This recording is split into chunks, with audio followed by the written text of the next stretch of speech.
Le village de Kimbella reposait entre la forêt et le fleuve. Un village pauvre, mais riche d'enfants, de rires et de chants. À Noël, malgré la misère, les mères lavaient les habits, les pères allumaient les feux, et les enfants couraient pieds nus, le cœur léger. Mais cette joie avait une ombre. Chaque année, un enfant mourait la nuit de Noël. Toujours un enfant sage, toujours un enfant pur.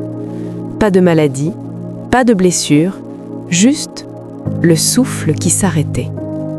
Les anciens disaient « Elle est passée ». Personne n'expliquait jamais la légende aux enfants, mais Amani, une fillette de 11 ans, écoutait toujours derrière les portes. Elle apprit que jadis vivait une femme nommée Nsile, belle, forte, respectée. Mais un Noël ancien, très ancien, elle perdit ses 3 enfants, morts de faim pendant que le village célébrait. Son cri fendit la nuit, sa douleur fendit le monde. Elle alla au cimetière, frappa la terre et supplia les ancêtres. Mais les morts ne rendaient pas les morts. Alors Nsile fit un pacte.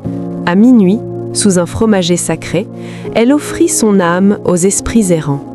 En échange, elle reçut un pouvoir interdit, réveiller les morts une nuit par an. Mais le prix était terrible.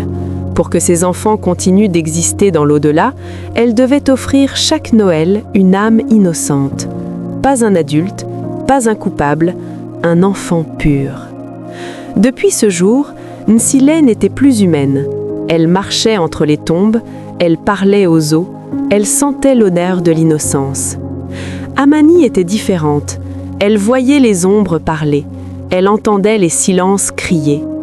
La veille de Noël, elle rêva d'une femme aux yeux vides, portant un pagne noir, marchant entre les tombes en chantant une berceuse ancienne. Au réveil, Amani pleurait. Elle comprit une chose terrible. Cette année, c'était son tour. Sa mère, Mayara, sentit le danger sans le comprendre. Elle attacha des gris-gris, elle pria, elle veilla toute la nuit. Mais à minuit, le feu s'éteignit sans vent. Les chiens se turent, le village retint son souffle. Une silhouette passa devant la maison. Au cimetière, les tombes s'ouvrirent lentement. Pas dans le bruit, dans le respect. Les ancêtres se levèrent, leurs yeux brûlaient d'une lumière triste. Nsile marchait devant eux, elle chantait. Un enfant pour 3, une innocence pour la paix. Mais cette nuit-là, quelque chose changea. Quand Nsile entra dans la case d'Amani, l'enfant ne cria pas. Elle dit simplement « Maman, si je viens avec toi, qui priera pour toi quand tu pleureras encore ?» Ces mots frappèrent Nsile comme une lance. Pour la première fois en des siècles, elle pleura. Nsile comprit enfin. Ses enfants n'étaient pas retenus par le manque d'âme, ils étaient retenus par sa colère.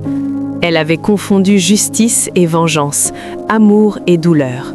Au lieu de prendre Amani, Nsile retourna au cimetière. Elle réveilla ses propres enfants et leur dit « Je vous rends ce que j'ai volé. Laissez-moi ici. » Elle offrit son âme, non par pacte, mais par amour. Les morts se rendormirent, les tombes se refermèrent. Le jour se leva. Depuis ce jour, plus aucun enfant ne mourut à Noël à Kimbella. Amani devint conteuse. Elle racontait l'histoire pour que personne n'oublie. Et chaque Noël, elle disait « L'innocence ne doit jamais payer pour la douleur des adultes. La guérison commence quand on choisit l'amour plutôt que la vengeance. Même les esprits les plus sombres peuvent être libérés par la vérité, la compassion et le courage d'un cœur pur. »